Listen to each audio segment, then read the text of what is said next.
I was watching this archived interrogation tape recently, focusing on a young suspect caught up in a cold case investigation. It wasn't what you'd expect.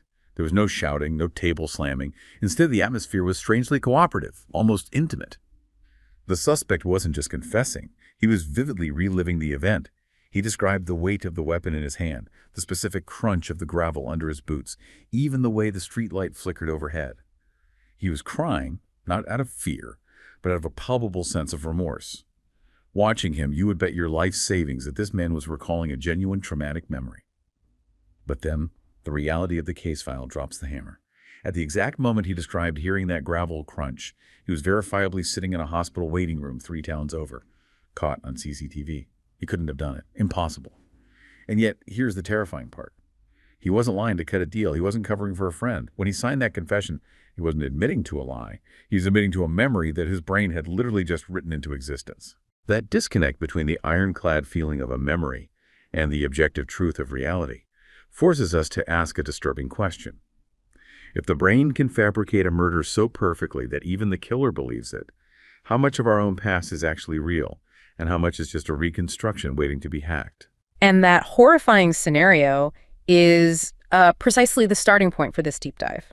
We're going to investigate the entire process, the legal, the psychological, and I think most importantly, the linguistic environments that can actually generate these intense false memories that lead directly to false confessions. And our mission here isn't just about, spotting a few bad interview techniques. We're looking at the legal interview structure itself, viewing it less as a neutral fact-finding mission and more as a powerful mechanism for the active construction of proof. That distinction is essential. When we analyze police interviews, they get categorized as institutional discourse. Which is not a regular conversation. Not at all. It's fundamentally different. There's a deeply asymmetrical dynamic at play, with highly unequal power relations.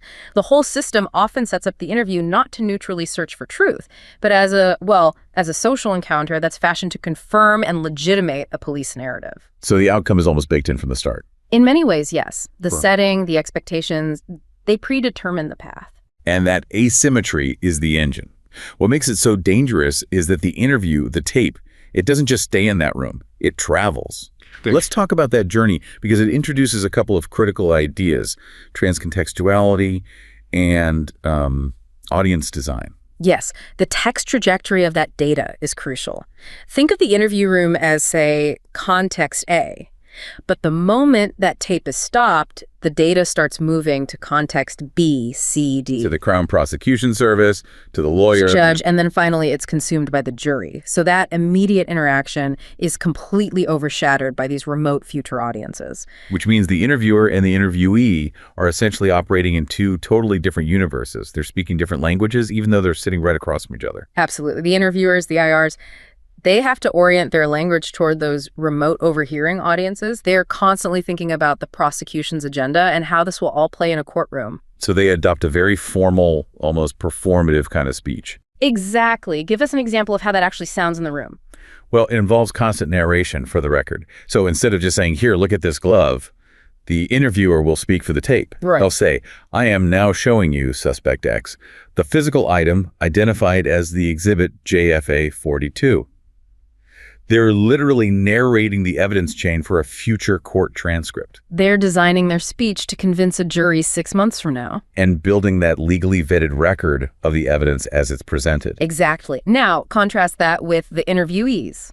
Almost universally, they fail to account for those future audiences. They're just focused on the here and now. Solely on the people immediately present, the interviewer, their solicitor, the immediate conflict. They don't realize that their casual colloquial language or their immediate need to comply is going to be dissected later in a formal legal environment. And that failure of audience design, yeah, that's where the disaster begins. It's a primary driver of miscommunication and ultimately terrible legal consequences. Okay, so that systemic imbalance sets the stage. But what about the specific psychological leverage that allows an interviewer to literally plant an idea in a susceptible mind? This takes us from the power structure right down into the vulnerability of the individual brain, specifically something called interrogative suggestibility. Suggestibility is the psychological gateway. It's what happens when a suspect yields to leading or misleading questions. They start shifting their answers or admitting facts that just aren't true, often because they feel this intense pressure to comply or just to satisfy the interrogator. It's a mechanism driven by compliance, not memory. Precisely. It's not memory retrieval. And certain people are just exponentially more vulnerable to this kind of psychological hacking. Who are we talking about here? Well, researchers have established pretty clear profiles, often using the Gudjonsson Suggestibility Scale, or GSS, and elevated scores, which indicate a higher risk, correlate very strongly with suspects who are likely to make false confessions. So this would be people with... We're looking at suspects with a low IQ, with established learning disabilities, certain mental illnesses. We're also looking at juveniles, or even adults who just naturally have highly submissive or conforming personalities. So for these groups, that power dynamic we just talked about isn't just coercive. It can actually override their ability to tell fact from fiction. It can literally override their ability to distinguish between what they remember and what the interrogator is inputting. And it feels like the system is designed to accelerate this. Beyond just pressure, there's a linguistic method to make sure the testimony that comes out is damaging, even if the suspect is innocent. This is what we call story co-construction. Right. An interview account is almost never a pure, untainted monologue from the suspect. It's jointly produced, it's co-constructed with the interviewer, who we have to remember often starts that conversation operating under a strong, preconceived, guilty scenario. So how does an interviewer who is meant to be impartial actually shape the story to fit that guilty scenario? They use what's called their discursive dominance. It means they control the topic, they define what's relevant, and they frame the questions in a way that steers the suspect's answers toward a legally recognizable framework. We call it the offense construction. They're not just gathering facts. No, they are curating a narrative that meets the specific legal requirements of a charge. If the suspect starts talking about something irrelevant, the interviewer will immediately bring them back to the necessary legal components. And this leads directly to a massive legal trap, particularly in places like the UK, with an adversarial system. The pressure to speak is intense under something known as Section 34 of the Criminal Justice and Public Order Act. S.34. This is a devastating mechanism. In simple terms, it means that if you fail to mention any fact during your police interview, let's say an alibi, and then you later try to rely on that fact for your defense in court, the jury can hold it against you. The judge or jury can draw adverse inferences. They can essentially assume you only made it up later. It's a huge penalty. So that rule forces the suspect to talk early, often before they've even had a chance to think or get proper legal advice. But if they do talk, the interviewer's framing, which we just discussed, puts them right into a trap. Exactly. The suspect feels this compulsion to fill in the gaps, but the interviewer is focusing on legal elements the suspect doesn't even understand. A classic example is an assault case. The suspect might be totally focused on, looking like a good person. Right, saying, I didn't mean to hurt him, I wasn't violent. Yes. While at the same time admitting there was enough physical contact to satisfy the legal definition of an assault charge. So they successfully defend their character in their own mind, but they've just sunk their legal defense. Because the interviewer's frame made the legal definition the focus, not the suspect's intent. It is a no-win scenario for the defense at that early stage. And once that co-constructed story is on tape, the contamination process is really just beginning, as the evidence moves from spoken words into rigid, written form. Let's talk about that journey. Mandatory electronic recording, under acts like Prus in the UK, was originally brought in for good reasons, right? To protect the police from accusations. It was, yes, to protect them from accusations of malpractice. But the data itself, as it travels through the system, is subject to, significant alteration and contamination. It's a systemic flaw that happens during the act of translation. Yes. You're following a path from the original spoken interaction to an audio tape to the official police transcript and then finally to being read aloud in court. The biggest problem happens when it goes from audio to written. Why is transcription so dangerous to accuracy? We assume a transcript is a direct, objective record. And that assumption is precisely the danger. The conversion from spoken dialogue to a written document is weighted heavily toward readability, toward intelligibility. And it sacrifices accuracy. It sacrifices accuracy. Think about how we talk. We use intonation, pauses, false starts, laughter, hesitation. All these things convey meaning, doubt, uncertainty, sarcasm. So when a suspect says, I think maybe I was there, with that pause and that unsure tone, How does that end up looking on the page? It often appears as a smooth, affirmative statement. I think I was there.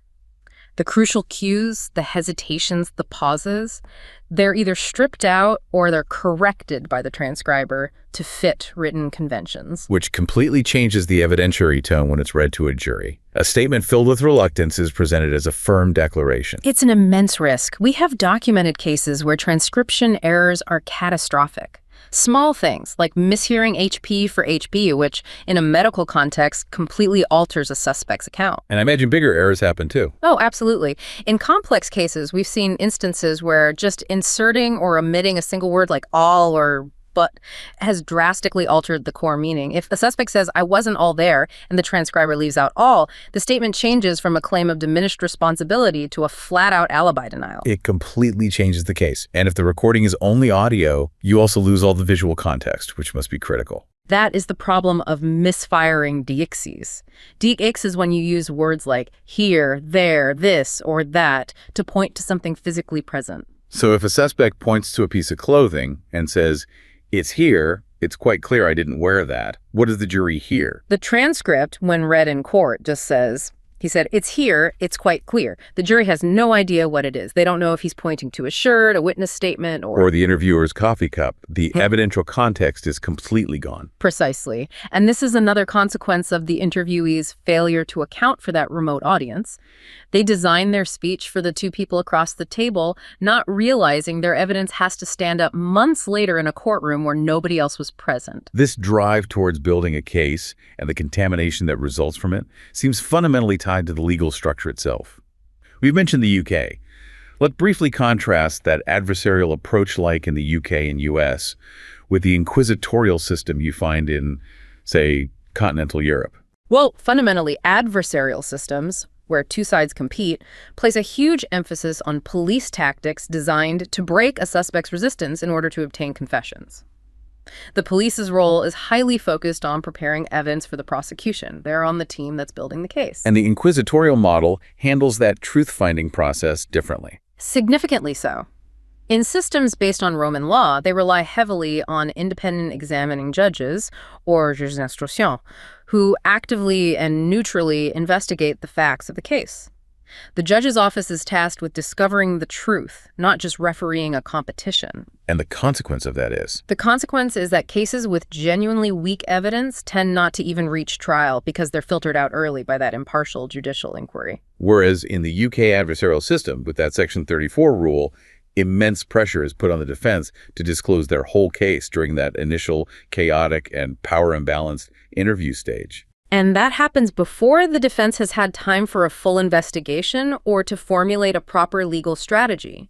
So if the police are prioritizing their guilty scenario, the defense's version of events might be neglected or actively distorted by the interviewer's framing. And the suspect is then penalized in court for omissions that were created by the process itself. Exactly. Even though they were never given a fair, neutral chance to present their defense in a legally adequate way during that critical first interview. This whole deep dive reveals something truly unsettling. The police interview is this critical, fragile juncture where language, power, and legal frameworks intersect not just to record reality, but to actually shape it, sometimes to fabricate it. That is the takeaway. The accounts that emerge are inherently co-constructed. They're heavily influenced by the interviewer's need to create a viable legal narrative, and they are acutely prone to distortion as they move from spontaneous, nuanced speech into rigid, written evidence. So it's vital for the justice system to acknowledge that the interview, which is treated as this objective record, is instead a formative, creative process. A process that, due to the adversarial nature of our legal systems, often sacrifices the neutrality required to protect against these false memories and confessions, all in favor of advancing the prosecution's agenda. The goal becomes conviction, and the truth and memory are just casualties of that process.